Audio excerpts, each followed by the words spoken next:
You ask Tiger to solve. This deals with linear equations with one unknown. The final result is x equals 9. Let's solve it step by step. Group all constants on the right side of the equation.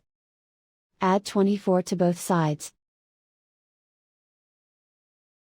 Simplify the arithmetic.